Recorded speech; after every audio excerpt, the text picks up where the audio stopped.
On Christmas Eve, 1955, a little girl in Colorado called the number advertised here to speak with Santa Claus. The number, however, was accidentally misprinted, and the person she called was no Santa Claus. It was Colonel Harry Shoup, Director of Operations for the Continental Air Defense Command, or CONAD, a joint military control center responsible for coordinating U.S. air defenses. The phone Colonel Shoup answered was no regular phone. It was the red phone, like this one, a hotline reserved for the Pentagon. When it rang, Colonel Shoup had reason to believe a nuclear crisis was at hand. Anticipating the commanding voice of four-star General Earl E. Partridge, Shoup was stunned when he instead heard a tiny voice ask, "Are you really Santa Claus?" Realizing that a dramatic mix-up had occurred, the quick-thinking Shoup pretended to be Santa Claus rather than disappoint his young caller. And as more children called that night, Shoup and his staff delighted them with updates on Santa's progress around the globe, a tracking operation for which CONAD was uniquely qualified. And the rest is history.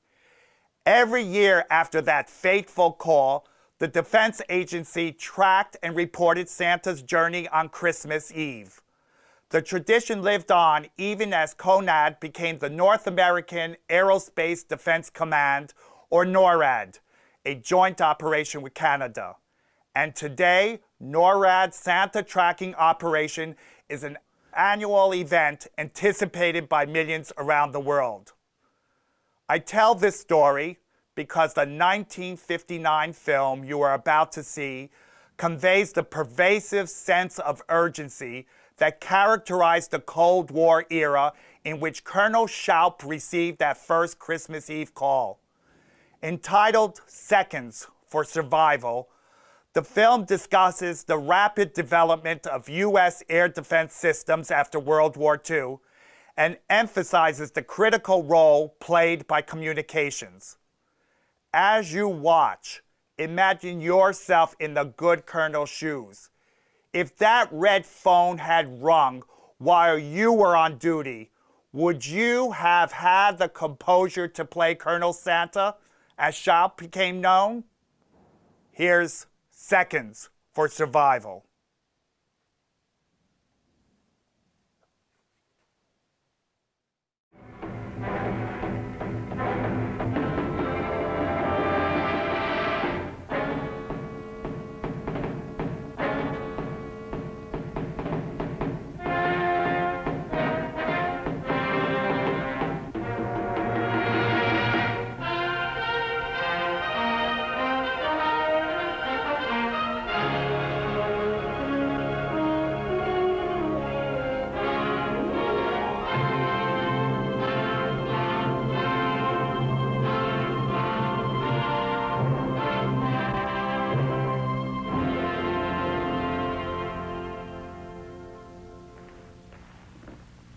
Seconds for survival.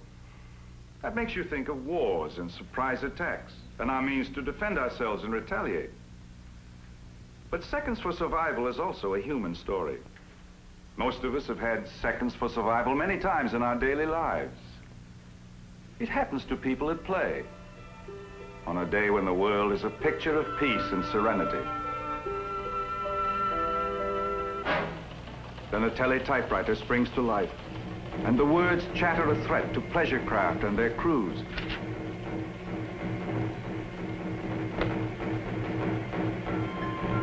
Storm coming up.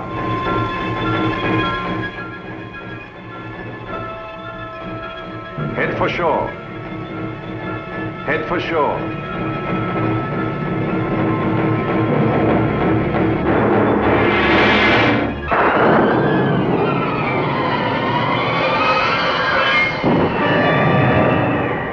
Thanks to quick warning and swift reaction to the danger, everyone is safe.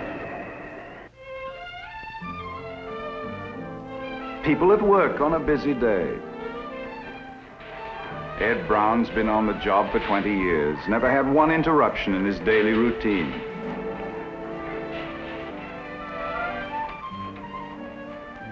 But then... All right. Okay, let's have it. All of it. the silent alarm alerts the police.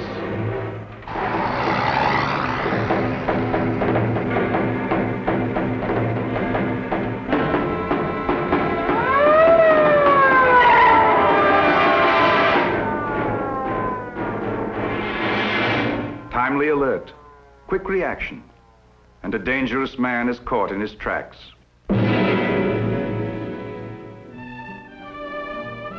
People at home on a Sunday afternoon, taking it nice and easy.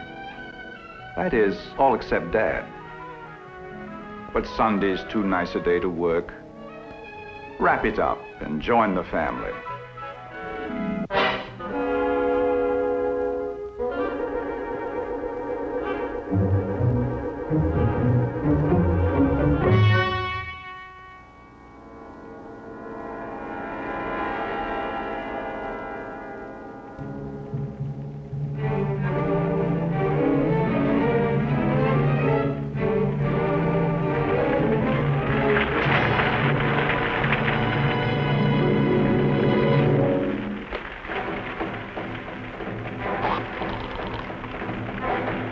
Operator, please get to the fire department.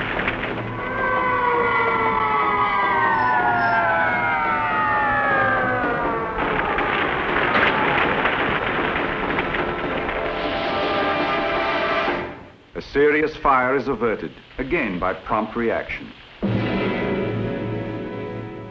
Since man's earliest days, he has relied on swift reflex actions to stay alive when danger threatens. Our military leaders took this as a lesson in planning the defense of our continent. They say that today, when a surprise attack would allow us only a few minutes' warning, our defense system must be able to detect the enemy and react as quickly as a human being. To that end, the United States and Canada decided to give this continent eyes, brains, and muscles that could react as swiftly as yours and mine, and with even greater efficiency. It seemed at the time an impossible goal. But let me tell you what we actually have today. To detect jet bombers long before they reach our shores, rings of radar eyes have been built across the northern part of the continent. We also have radar looking out to sea, in land-based installations along our coasts, in towers planted offshore, in picket ships, airplanes and blimps. Many of these radar posts serve as eyes for the SAGE air defense system, which can automatically identify, track, and direct the destruction of enemy planes.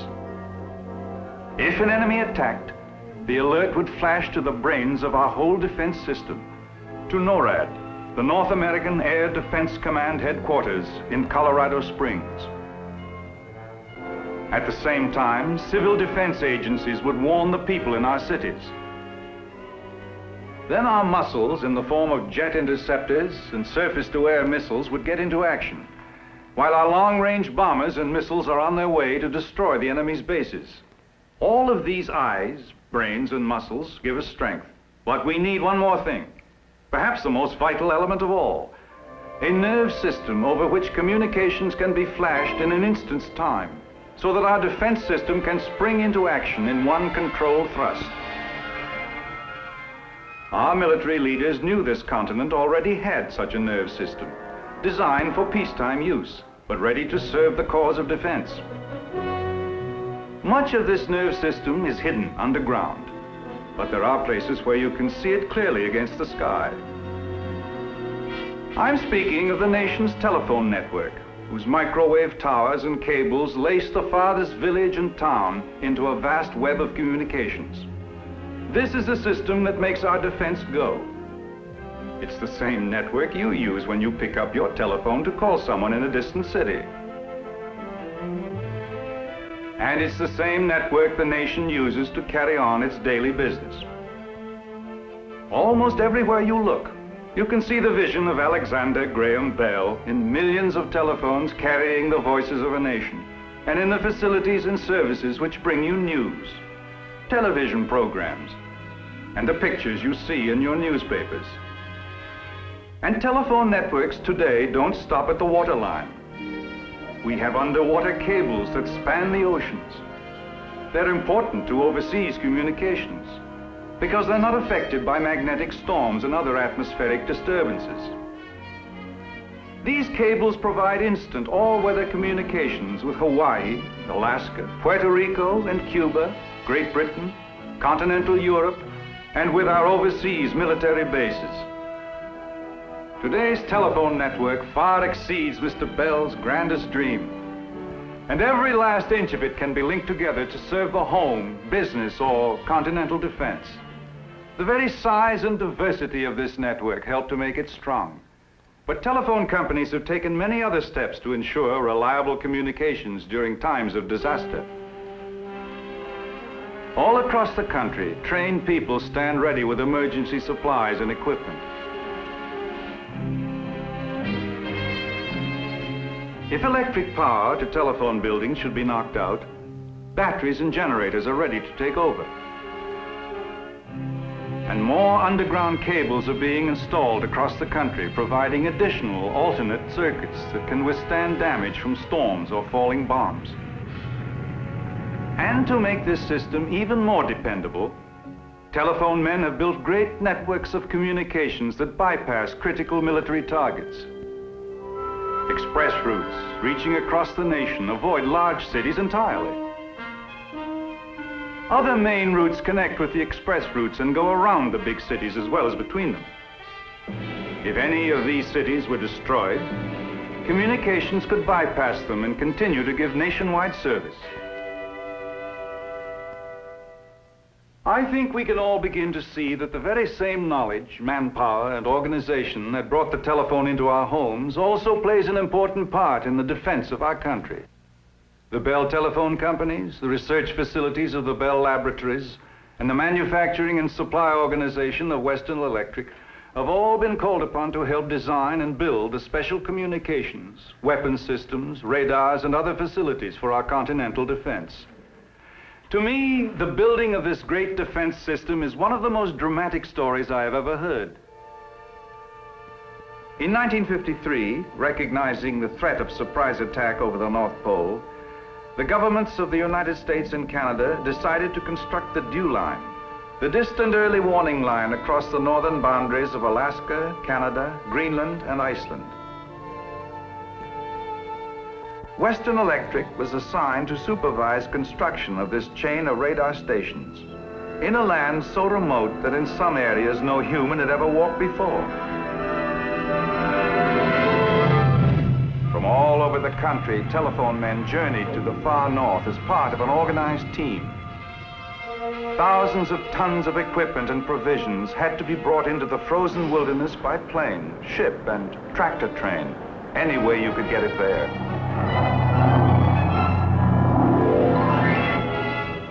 But eventually, the supplies were there, and the job could move ahead.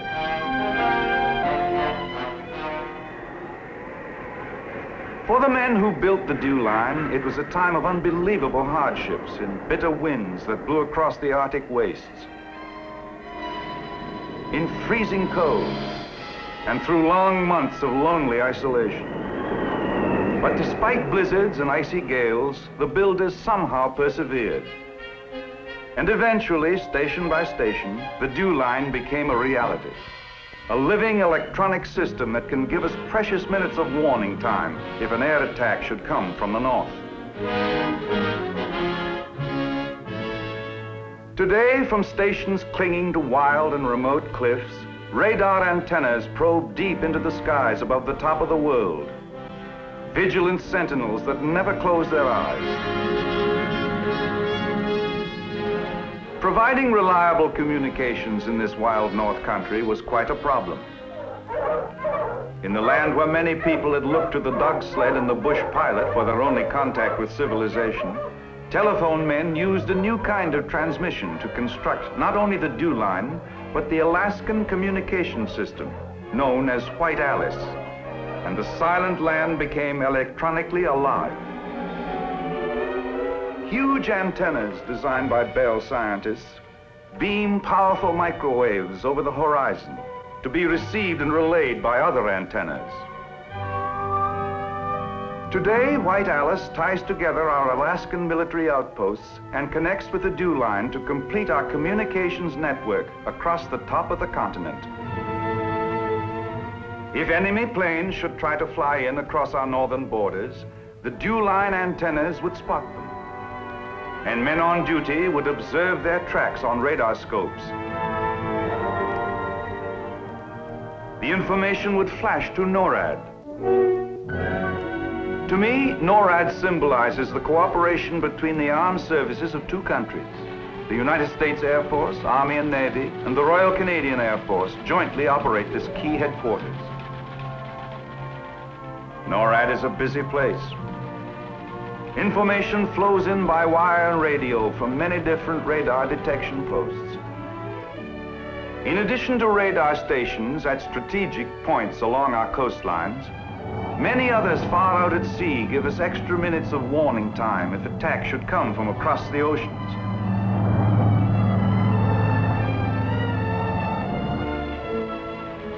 NORAD has the whole continent in its control through communications facilities which enable officers in one room in Colorado Springs to see at an instant an entire battle situation so that they can plan and execute the strategic defense. Wherever an aircraft moves anywhere across or near our continent, the chattering teletype machines will deliver the information to be instantly marked on the map.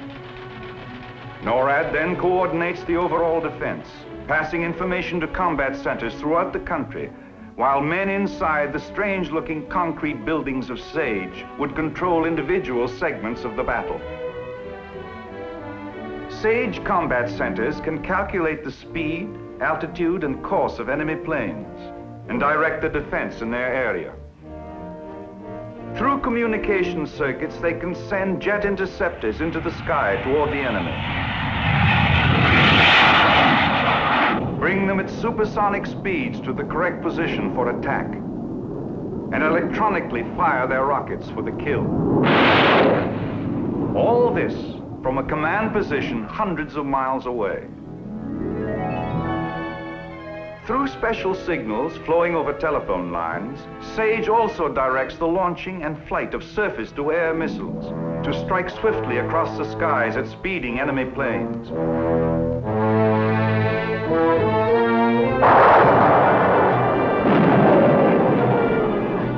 Meanwhile, from Strategic Air Command Headquarters, located deep underground in Omaha, Nebraska, the men who command one of the mightiest air forces ever assembled would alert the fleets of intercontinental jet bombers based all over the world. SAC crews are always ready to fly the big nuclear-armed bombers within minutes of a warning signal. Wherever these bases are, in Africa, Europe, or the Middle East, communications facilities tie them into a unified instrument of command. If our continent were attacked, this red telephone would be lifted from its cradle, and instantly, SAC bases and aircraft in flight all over the world would be alerted. And upon command from the White House, the United States would launch the greatest counterattack in history. From SAC headquarters, commands would also go to the control rooms of our newest long-range weapons, the ballistic missiles.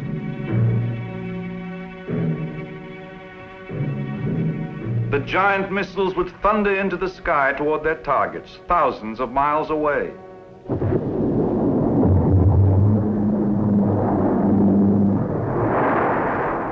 An enemy who would dare attack us would feel the punishment of devastating retaliation from points all over the globe. And at home, communications would help protect us all through an extensive warning network operated right from NORAD headquarters. This communications network, known as the National Warning System, connects to 400 cities throughout the United States and is linked with Canada's civil defense system. Civil defense personnel at NORAD would send the warning over this network. It would be fanned out further over state and local civil defense networks to alert the people across the country.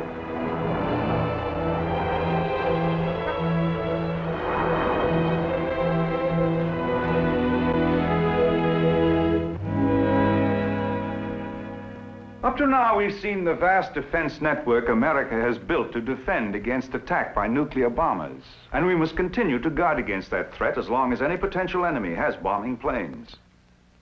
But today, we face an even more terrible danger: the intercontinental ballistic missile.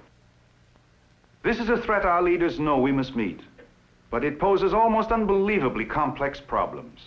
For one thing, you have to find the missile in time to take defensive action. To do this, the United States is building the largest radar antennas in the world in Greenland and Alaska, with another planned in Great Britain.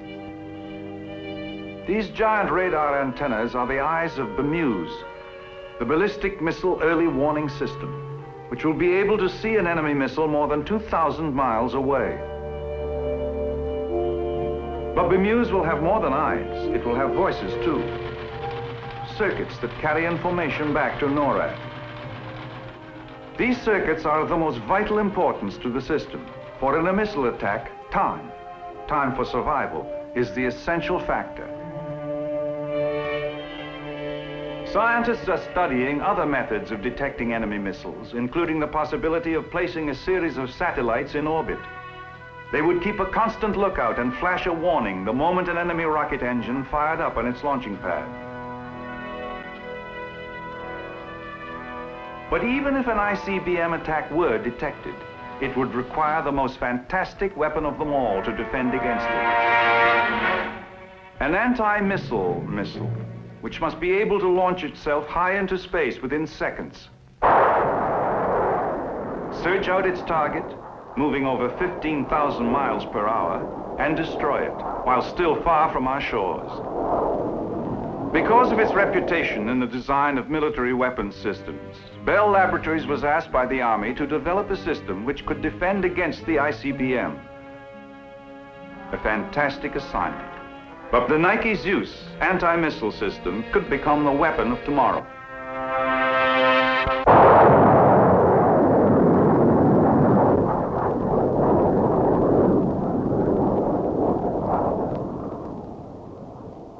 In almost all of its aspects, defense today is a venture into miracles. Living electronic miracles in which the dreams of Alexander Graham Bell are merged with the visions of missile and weapons engineers to build a wall of shelter around this continent. Time for survival is the essential factor, and communications makes it possible.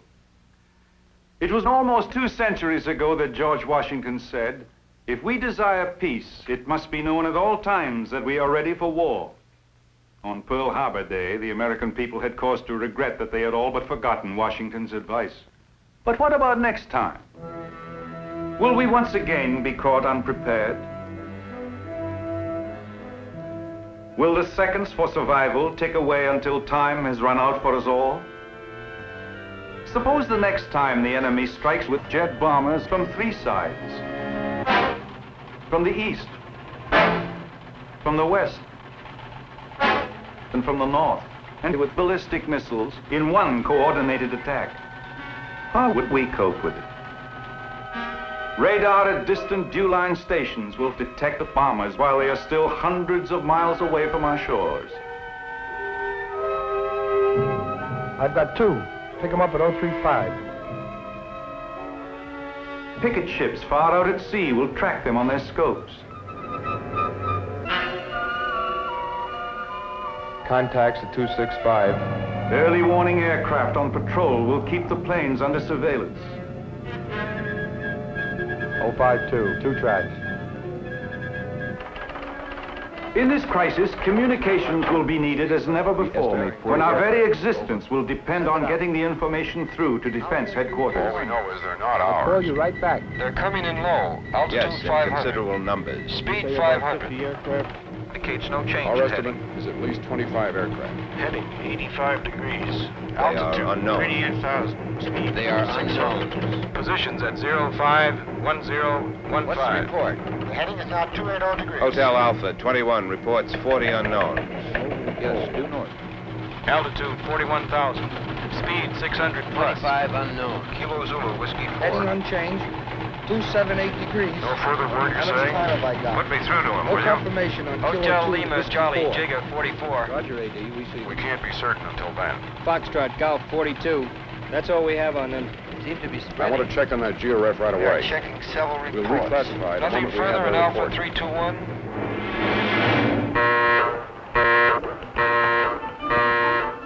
Fox Easy's airborne. The whole continental defense system springs into a state of instant readiness for war. Airborne alert force. Stand by for proceed to target. We'll refuel at rendezvous, Marianne. What percentage? All Fully stations loaded and active. combat operation? 5-minute alert. Delta Jigger.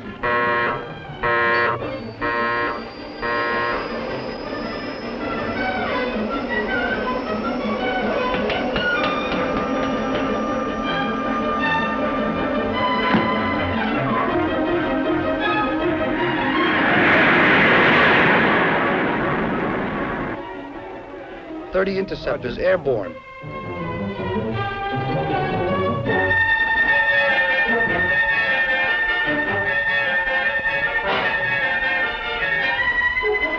Attention all warning points. This is an air raid warning. OCDM. Emergency. Prepare to copy This is an air raid warning.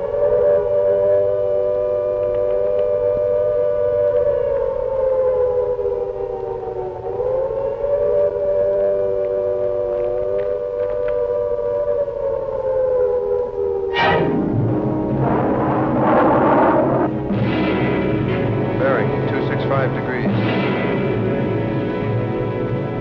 Jigger, Charlie, November 31. We expect to close with them in 10 minutes.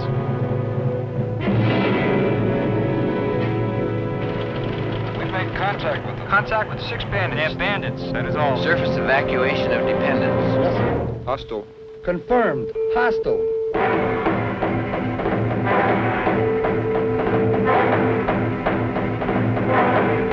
Must be understood by all Advanced crews. bases. No hits. Put through the conference Delta call. Jigger Echo Golf. Implement. Quick strike. Quick strike. On full alert and ready to We have launch. positive information they are hostile. Sir, your conference call is ready. Put him on, please. The White House. By order from the White House, you are authorized to The proceed. decision is made. We strike back.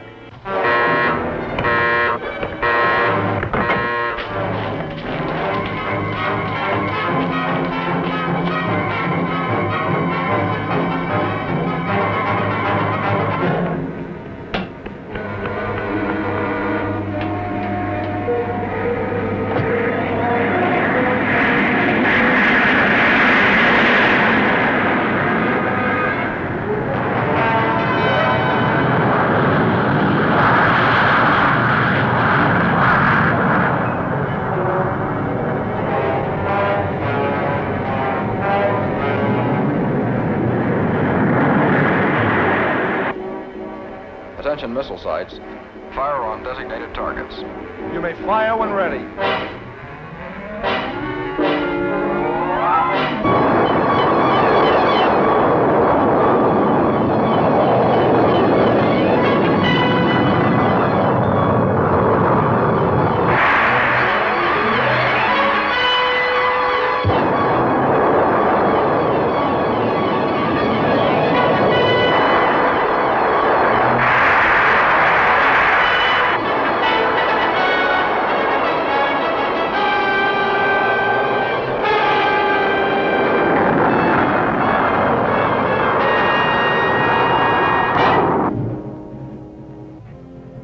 Wipe the skies clean of enemy planes.